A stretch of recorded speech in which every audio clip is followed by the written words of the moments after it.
Hello and good afternoon. I'm hoping you're having a very fantastic Friday afternoon. It is super warm here for us.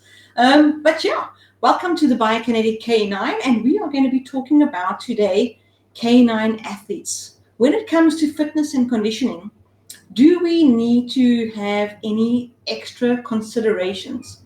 Bob, hello, how are you? I trust that you are awesome and you've done some wonderful things with your dogs already. You always do. So let's get going. We're going to look at the extra considerations that we have to think about when we're dealing with canine athletes. These athletic dogs that we are training for sport, and also the athletic dogs that we're training for working. They really have to be in peak condition. And do we have to have any extra considerations when we do this? So just let me introduce myself quickly. I'm Angela Hearn. I'm a certified canine athlete specialist and I'm a canine myofascial release practitioner. I'm also the owner and founder of the Biokinetic K9. So if you are not on my page in Facebook, please pop over there and give me a like. If you can be commenting anything, because I'll get all the comments there. I've put this page on some other groups. So if you're seeing me anywhere else, just please pop over to the Biokinetic K9 page, give me a like, give me a question so I can answer you there. If you ask anywhere else, I may miss it and I won't be able to answer you properly. And you need to know something. So that's what I'm here for. Let's take a look at our canine athletes. I love these dogs in particular. I've always been a fan. I've always loved the way their bodies move in order for them to do things, the power behind what they do. Just it's any sport. My sport of choice is, of course, IGP and a lot of power impact sports. I love that. I come from a power and strength background. My entire family has been in power and strength all my life. So we're talking about national champion bodybuilders that's gone overseas. We're talking about world champion powerlifters. We're talking about national champion cyclists. We're talking about third dan karate guys. I've been involved in power sports all my life in human form and also dog form. It's what I love. So I love to watch muscles work in a body. I appreciate the ability of the body, whether human or dog, to do things with control and power. And so this is where I am. Of course, I train my own dogs in IGP, and it's something that it is my sport. So when we're talking about canine athletes, what are we looking at? Why should we consider something special for them? They are really a different type of dog to a pet dog. Somebody's pet dog is their dog that lies with them.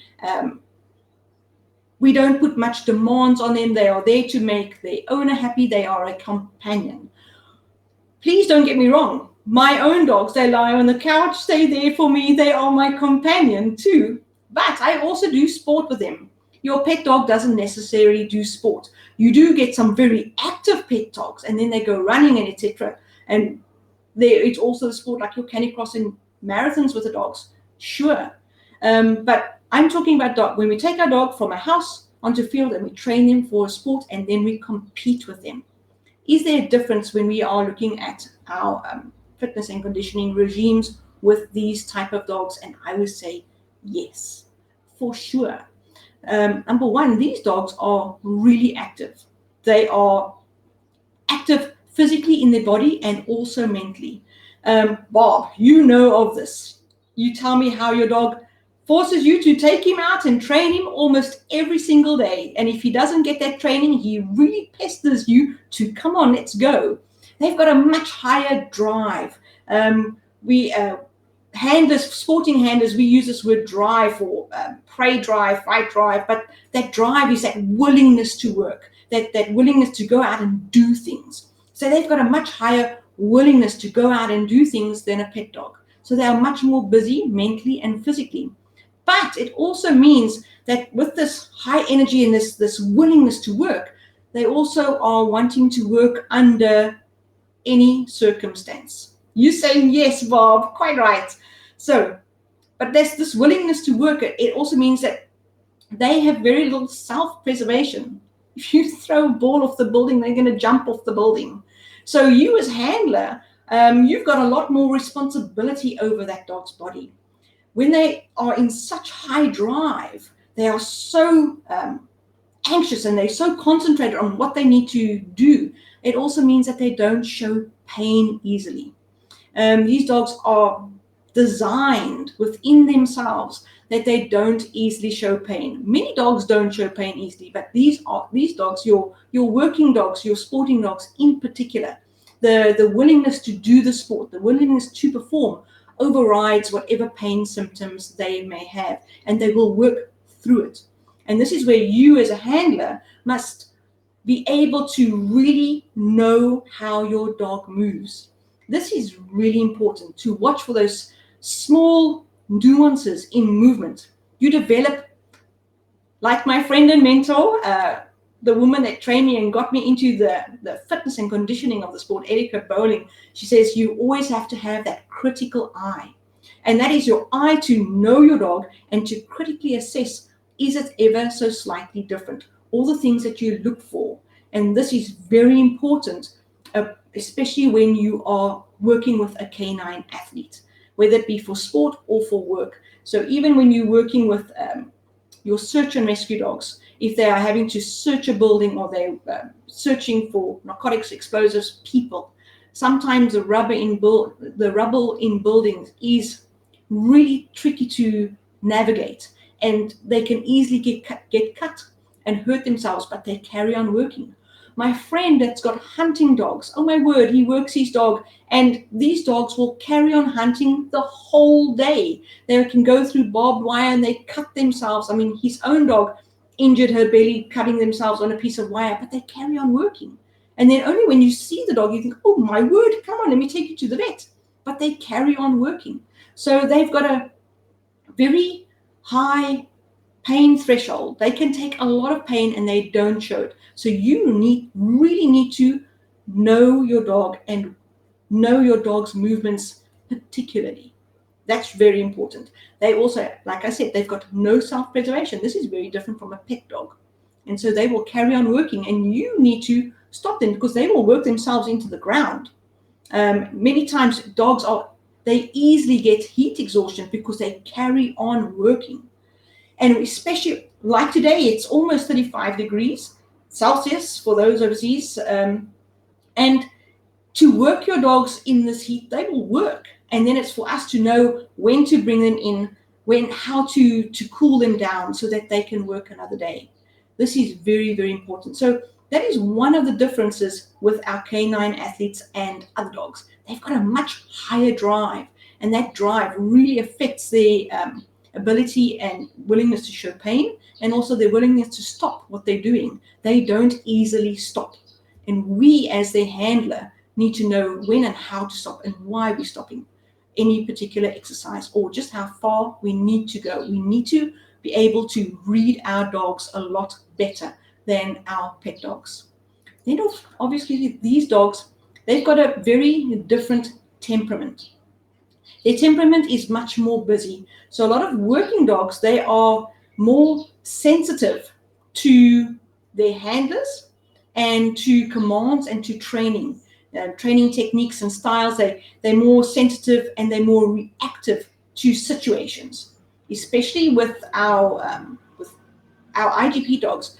They have to be concentrated for obedience. They must be able to work on their own in a distance in tracking, but they must be really serious for protection work. And they must be able to stand in between myself and the helper and do what they need to do. So they are reactive and they are able to mentally switch over to the different situations. So we're asking a lot of them mentally as well.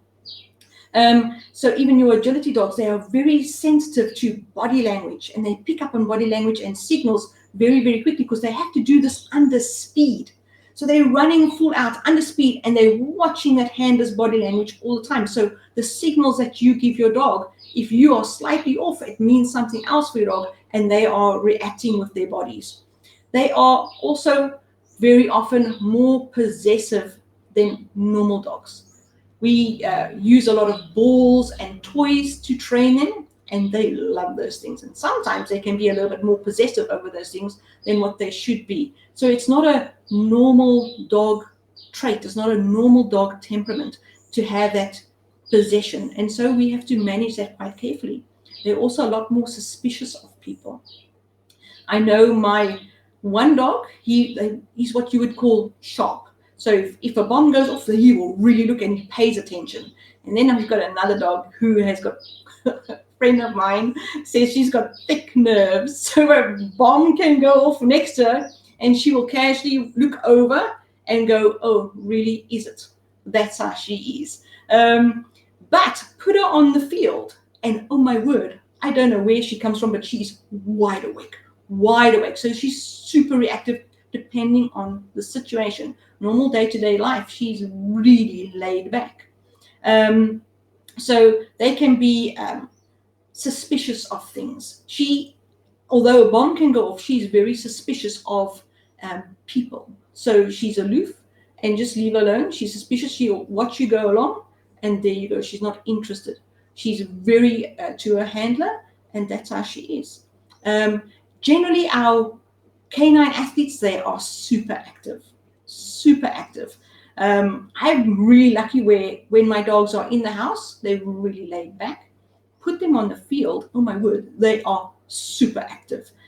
Put them outside, they will run and carry on. As soon as they're in the house, it's just a switch off mode. They lie on the couch, they lounge. So that's how they are. But take them out, they are very busy and very active. So I have to watch them and watch how they move all the time. So they are much more boisterous. Yes, you do get really boisterous pet dogs, but your pet dog, your lap dog, your Shih Tzu, your Maltese, they are not the same temperament and they don't have the same sensitivity, reactivity, possessiveness or suspicion on a large scale as do our working dogs. And they need these things in order for them to do their work. So your search and rescue dogs, they need to be suspicious of anything strange. They need to be really active because they're working through things all the time. They must want to go all the time. So they need to be reactive to different situations and what's going on. Your hunting dog, they need to know exactly, they are wide awake, they are mentally wide awake and focused all day, and they can also carry on running all day at different speeds all the time. So the temperament of your canine athlete is very different to your companion dog. And we have to take this into account when we are working with them. It's not just any dog that you are working with. You must know the type of temperament that you are dealing with when you are dealing with an athlete. And that's why not many people can just go out and buy, oh, I saw this Mally on TV, you must see it, I want to get one. You really need to know what you're doing when you own a canine athlete, a working dog, a sporting dog. That dog has been bred and is designed for a sport. So when it comes to design, this is also another item that we have to look at when it comes to canine athletes. We have to look at their structure versus their form and how they do things. The structure of your canine athlete is different to your normal dogs. Canine athletes' angulation will be slightly different to normal dogs. So your normal showliner dogs, depending on the breed, will be a little bit more upright or a little bit more angulated than an athlete. They need these angulations in order to do their job really well, but they may not be over-angulated because it causes weakness. So they have to be somewhat angulated. If they are not angulated and they're more upright, then we know that we have to provide them with extra therapies and exercises to protect their body. If they are over-angulated, exactly the same. We have to provide them with extra exercises and flexibilities to keep their body safe because they are over-angulated. And there's certain areas that we have to strengthen. With under-angulation, we need certain areas we have to keep flexible. Otherwise, if you continue with the sport, they will get injured. So with our dogs, and while we are working within the sport, depending on the sport that we do, we have to take these things into account when we are working them for conditioning and fitness for their sport. So when we are looking at strength and endurance, we always do it in ratio that strength and endurance ratio, we always do it in accordance with how much is demanded of them within the sport that they do. Very important. So your hunting dog will have a higher endurance ratio to strength, but they still need strength training compared to my IGP dog. My IGP dog needs endurance, but he needs a lot more strength. So that the ratio in conditioning will be different for the sports, and it will be different in how we train them for their exercises to do the sport, depending on their body structure. And then, of course, we also have to look at the front and the rear of the dog. We know that with regards to dogs carry most of their body weight, up to 2/3 of their body weight, on their front shoulders. So their front shoulders, by their normal, natural moving around or any training that we do within the club, their front shoulders are getting a lot of exercise because it carries 2/3 of their body weight. Where their back end, their rear end, and their core is not getting as much exercise. It only carries 1/3 of their body weight, so 33%, 66% in the front of the dog and 33% at the back of the dog. So your rear end is not as strong as what the demands of the sport is required, and that rear end helps with control. In IGP, it helps with fighting. It helps with turning around the blinds, keeping those blinds nice and tight. The core is there especially to keep those blinds nice, the turns tight. You need it in agility. The agility courses are really hard, and the demands on the course is seriously high when it comes to turns and twists and the wiggle sticks, the weave poles. The speed that is required for those things to go through. If the dog is only driving forward through wiggle sticks with just his shoulders, and he hasn't got that rear end control and propulsion forward, then the shoulders carry all the strain. And so you are developing injury and weaknesses within the shoulders. And your dog's sporting career now becomes a lot shortened, and their retirement years are longer and more painful. And we want to avoid all of those things. So your conditioning programs must take these situations into account. So we're always looking at the areas of the dog that need work, depending on their structure and form. And then we're also looking at, with their form, how does this work within the sport that they're doing? And then because we saw that these dogs have got such high drive, they just carry on going and going, we have to really keep an eye on what happens to them when they tire. What are their signs of fatigue? What are their signals of fatigue? Because we'll be training our dogs and everything else, and we go, oh, the dog's fine, we can do it one more time. And it's that one more time that causes the injury, because we weren't aware of the signs of fatigue. What does that fatigue look like? Because when we are doing sporting activities, we are doing repetitive exercises. We're doing repetitive tasks all the time. Ravi, hi, how are you? Come and join us. Get in with the conversation. So when we're looking at fatigue, we are looking at what's happening with the dog's body. Where is he fatiguing? There's certain signals, that critical eye that you need to develop on what to look for when your dog is fatigued, because their drive is so high. They're really working for you all the time. And within our sports, like I say, even forget the fitness and conditioning section of it now. Just with our sporting activities, we are doing repetitive exercises. And if they start to fatigue, those repetitions will start to cause damage within the body, especially if we're not making one area of the body as strong as what it should be. This is really, really important. And the worst kind of injury that you can have is that small injury that nobody really notices, and the dog's not showing it at all, or not obviously showing it, and you missing the small signs. And so we continue to train, and it's that one more time. It's that small injury that is the most dangerous, because a dog will train for months and not show it, and he's really eager to go. There's no lack of enthusiasm in this dog. And then as soon as you start training for the trial and you push that training, that's when that injury shows its head. It's the worst kind. Ravi, you saying that greed for a little bit more is the death of many teams. Oh my word, yes. Absolutely. And it is a greed because we are almost like in this bubble. I mentioned it last week. Be careful of being in that bubble of the exercise where you're so concentrated on getting the exercise done. The dog must do it, the dog must do it, that you are not looking at the whole of the dog. It's happened to me and it is so dangerous. You have to have somebody watch you and pull you out of that bubble so that you can see what's happening to the whole of the dog. It is the death of many teams, and it is you can say it's the death of performance of really super dogs. Really super dogs. It's that one small incident that causes that 5-6 month delay of rehab, and then you're out of it and you miss out on a huge competition and you have to start all over. And now you have to start all over and really watch for your dog. Rihanna, you say here, what is it? Once you develop that critical eye, you cannot help but see it everywhere. Oh my word, yes.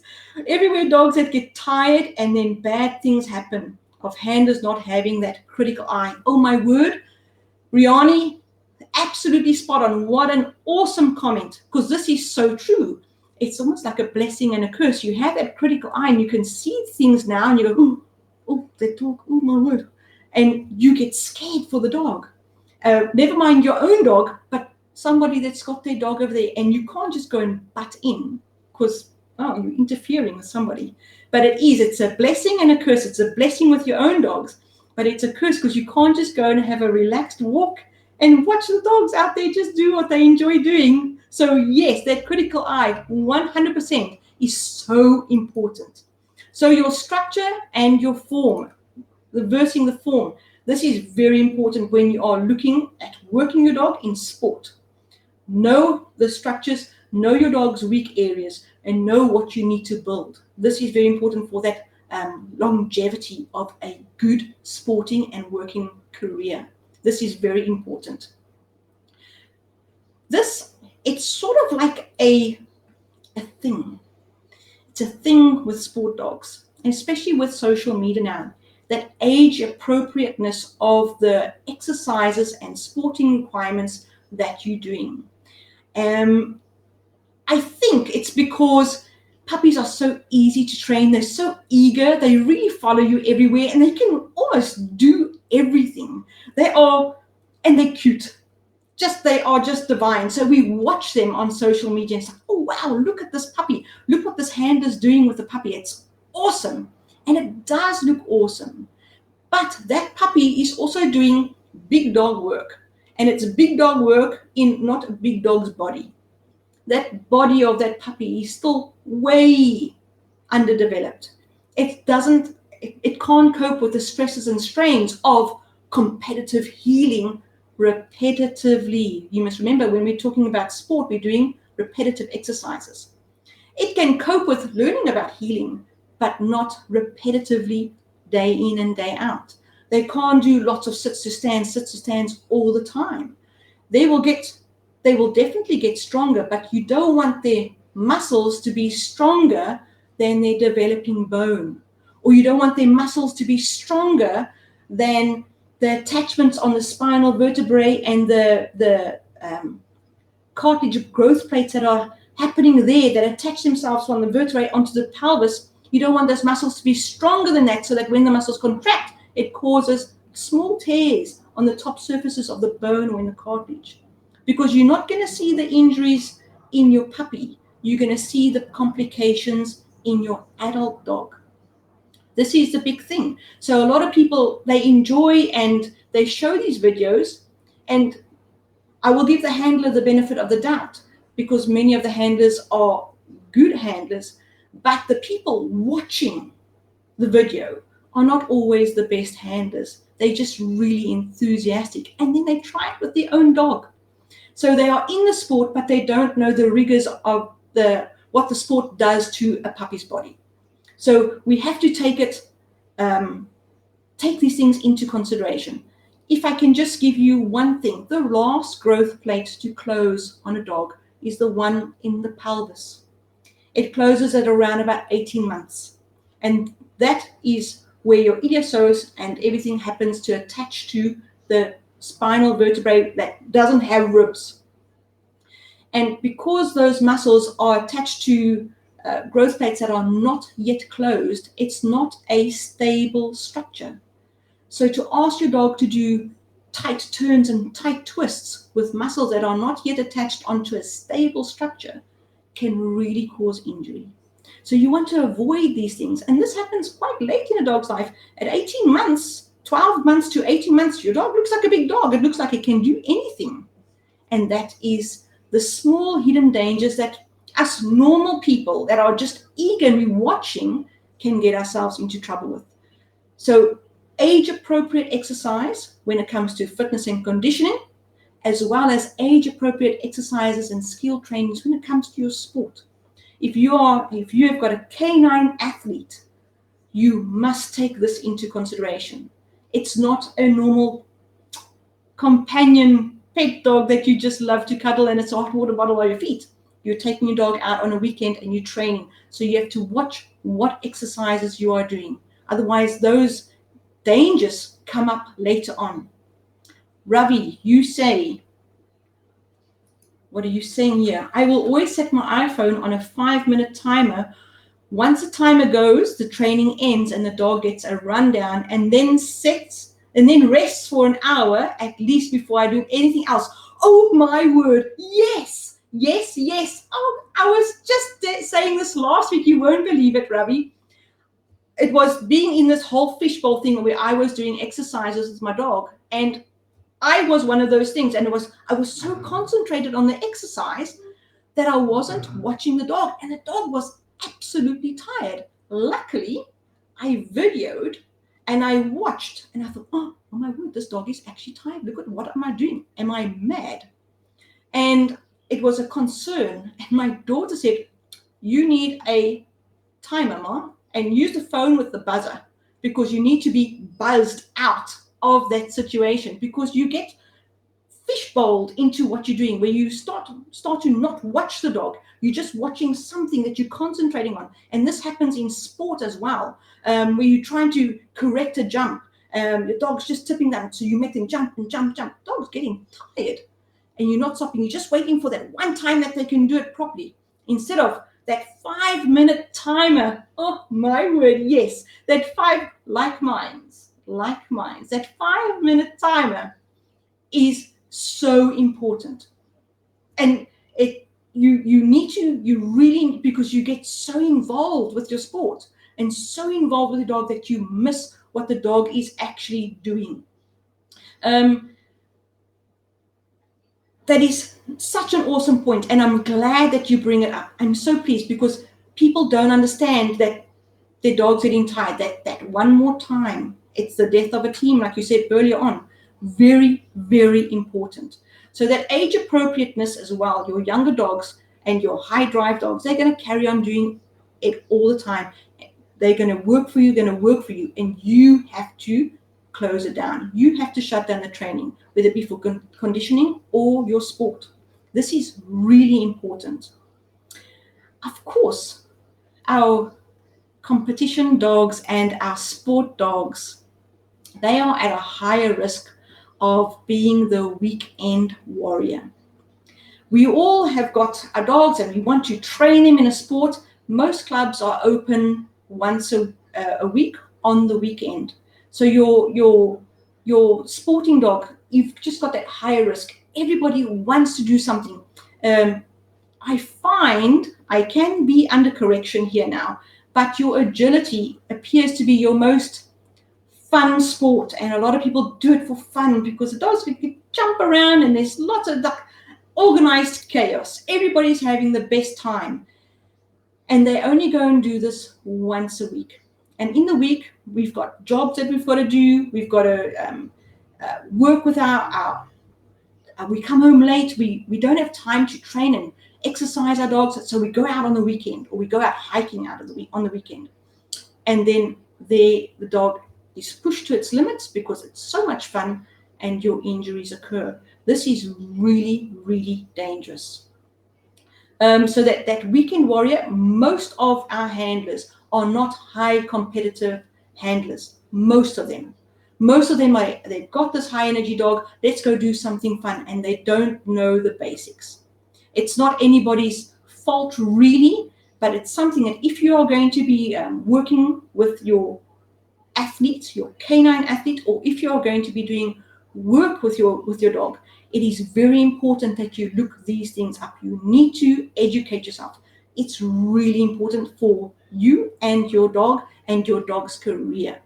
So you need to have that education behind you, just some basic education of when is my dog getting tired? What must I watch out for? How can I make their body strong? Just some basic ideas that you can get your dog fit. If you're really busy, there's lots of exercise that you can do in a small area, and it will be fine. It will benefit your dog.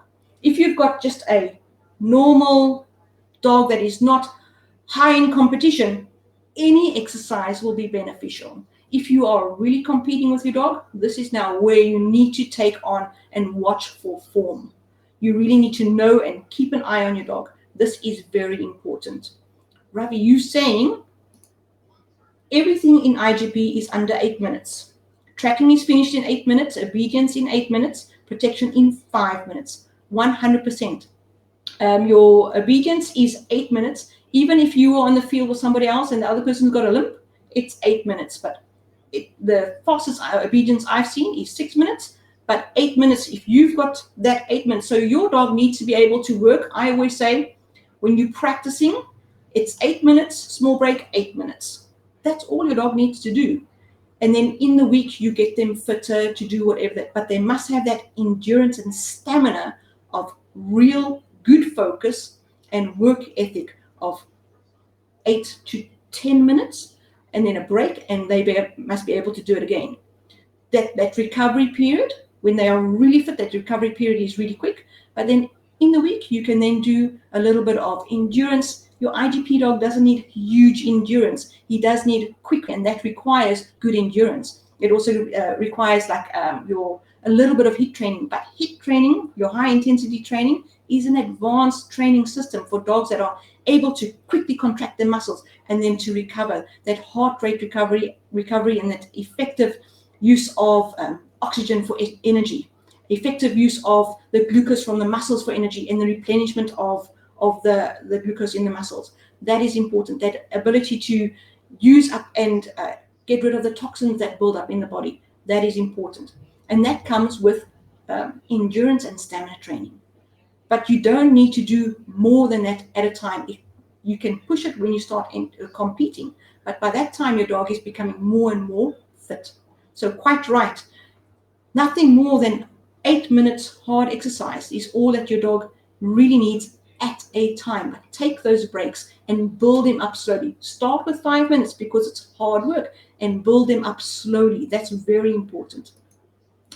So we know that our dogs are at risk of a weekend warrior syndrome. And this is not the dog's fault. It's mainly our handler's fault. We are busy, but we need to make up for those things, especially if we have got our canine athletes and our working dogs. They require it. So when you're going to go out and get your dog, if you're getting an athlete or a working dog, these are the things you must take into consideration. It's really important for the dog.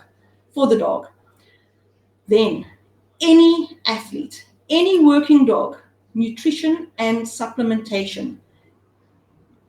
I cannot stress this more.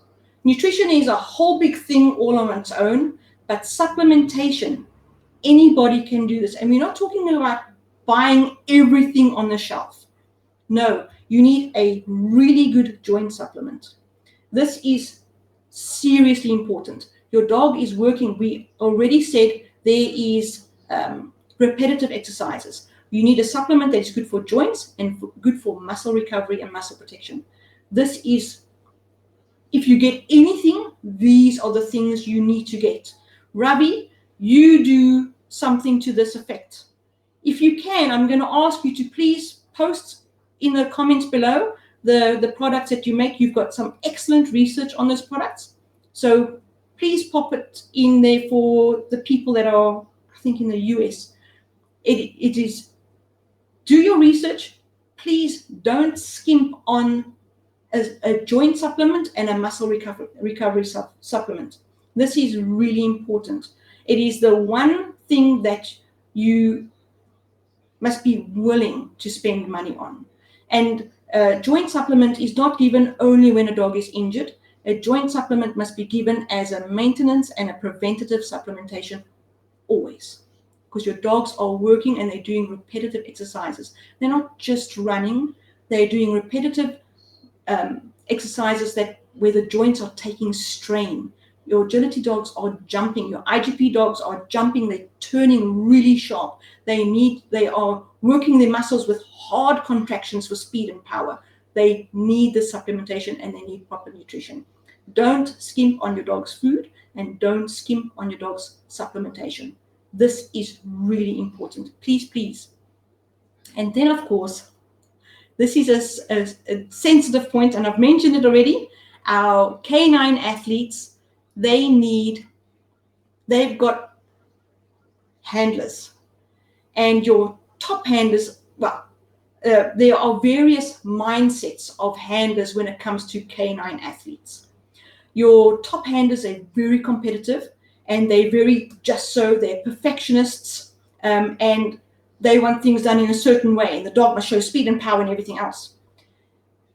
Sometimes they don't understand the importance of or the value of doing an exercise slow to engage certain muscles, just to activate certain muscles. And that slowness and that activation of proper form, remember we spoke about structure and form, that proper form of doing an exercise so that the right muscles engage. When the dog gets that idea, the speed and power comes. But that ability just to slow down and engage the correct muscles for speed or for form and activation, so that the correct muscle chains work in order to make your dog stronger, faster, etc. That is invaluable. And of course, then the different mindsets, you get the competitor and you get the, oh, my dog's just doing this for fun. Both sets of handlers need to educate themselves on how best to work their dog's body, how best to get the performance out of their body. Your performance requires three things: the sports skill set. So you really need to get your sports skill set 100%. Then your dog needs to be in top condition for his sport. He must be really fit and he must be really strong. That body must be strong enough to handle anything that comes its way, to perform at his peak. And the third thing that the dog needs is that verbal cue. The dog reads your body language, but he must know what you are asking of him. If your dog is unsure of an exercise, his speed will be unsure. He's not too sure. But if he knows exactly what you say when you say sit, if you're doing a sit on the move, if he knows exactly what you say when you say platz and the helper is there, everything with that certainty of mindset, all of a sudden his movements become much faster and much more accurate. So those three things: verbalization, your dog must know what you are asking of it, even the small things, because he's going to look at your body language first. He's going to look at your face, where your body is. In your agility, if you are running out and you are always in front of your dog and your dog is not passing you, your dog is not running at full speed.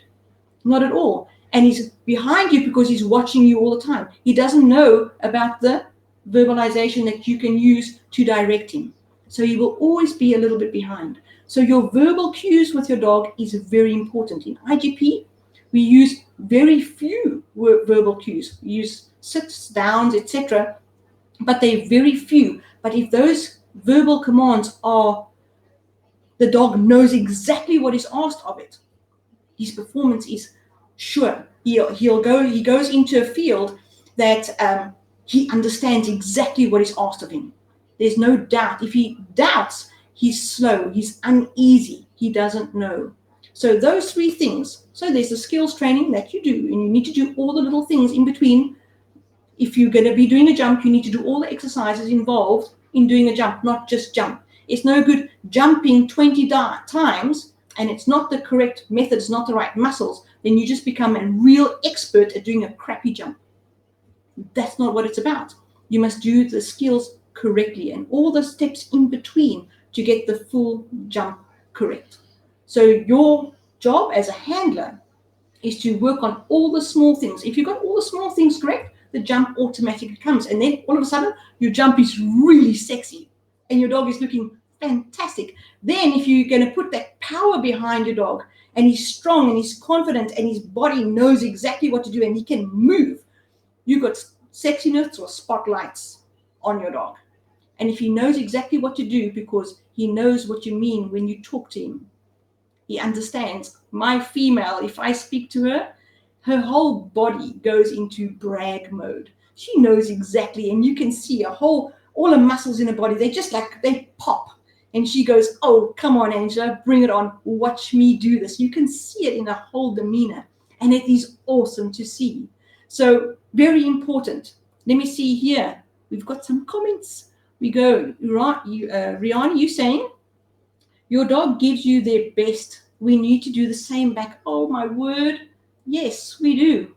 For me, you have to at least match your dog. Your dog is giving you his all. He's giving you his entire life. And all we have to do is educate ourselves a little bit so that we can protect them, especially in their sport. Especially in this.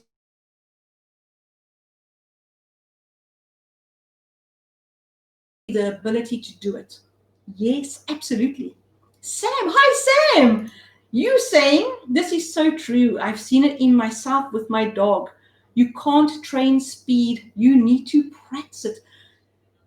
Speed. Oh, it was a swimming instructor that taught me this lesson. My daughter did swimming, and she wasn't really good to start off with because the teacher said, don't race, don't go for speed now. All we want you to put your hand in the water like this. We want you to cut them. We want your elbow past your ear. I want you to do this is the movement. And she really struggled. That's your proprioception. So your dogs are learning when you're asking them a new thing, like to go backwards, that learning of what the muscles now have to do when you are swimming. That you are learning. It's the same as doing ballet or gymnastics or to dance even. Oh my word, me and dancing, I'm like a hooligan on the floor. My sister's the professional dancer. I'm useless. But to know where your body must be, that correct technique, that structure versus form that we spoke about, the form of an execution of a sit, that form in the execution of the down, it's not going to look sexy in the beginning and it's a little bit slow, but when your dog knows exactly what muscles he needs to do in order to do it, and then he starts to lie down really well, and now his body just starts to move like a piston. So you're performing the exercises and that body works just like a piston. The speed comes. The speed comes. As soon as that technique is there, the speed comes. So absolutely true, Sam, 100% true. When you can get that technique and the form right in your various conditioning exercises, your dog's speed, it just comes and it pops. It looks awesome. So that is our speech talk, our conversation for this afternoon. The last thing that we have to learn about is our handlers. We get different kinds of handlers. And if I can ask any handler out there, please go and find somebody that can help you. Find somebody that knows about the athleticism that your dog requires for his sport. There are fitness and conditioning things out there for normal pet dogs. And for me, if your dog is a normal dog, there's nothing wrong with a normal dog, but most things will work for those dogs. But if your dog is an athlete, for example, take the human equivalent. If I go to gym now, whatever I do, there will be some benefit somewhere. But if I have to take an athlete and take him to gym and do average training, it's nothing much. It's not going to. He needs a specialized program because his body is so fine-wired and fine-tuned already. How do we make him better? And you need a canine athlete specialist to help you with that. That knowledge of the sport and the knowledge of what requirements go into the sport, those are the people that you go and look for. Find somebody that you can really speak to and you connect with, because that connection then transfers onto your dog and your dog gets the benefit. You get the understanding. You must be able to learn things. You must be able to put this onto your dog and understand your dog. And your dog must be able to understand what you're doing. And then when you transfer all these skills and these conditioning exercises and the fitness and strength that you've now got into your dog's body, and you transfer that onto your training field when you train and when you compete, oh, goosebumps. Absolute goosebumps. It is beautiful to see.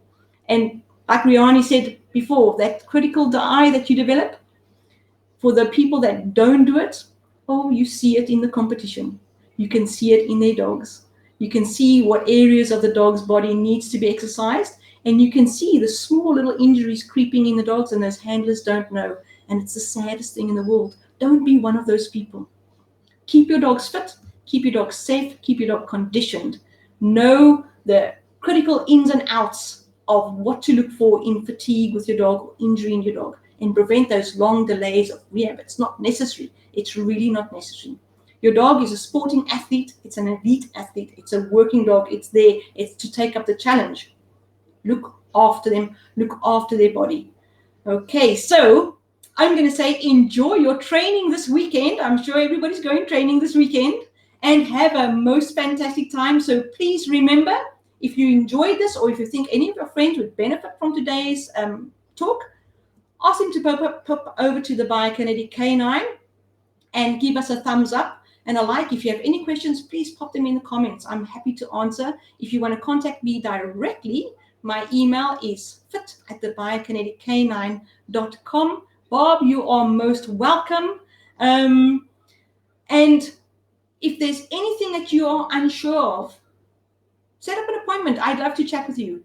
We're putting some awesome programs together. We've got a fantastic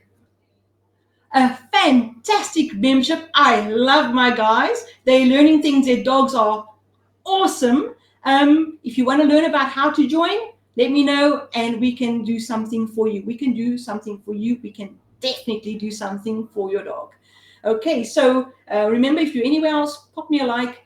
Ravi, if you're still around, please put your joint and muscle formulation link in the comments. There's loads of people that will benefit from it. I'm going to say have a very super weekend, and I'm going to bid you adieu. I'm going to just put my information up here for you. Look at me, all computer literate. And I am going to say cheers, everybody. See you next week.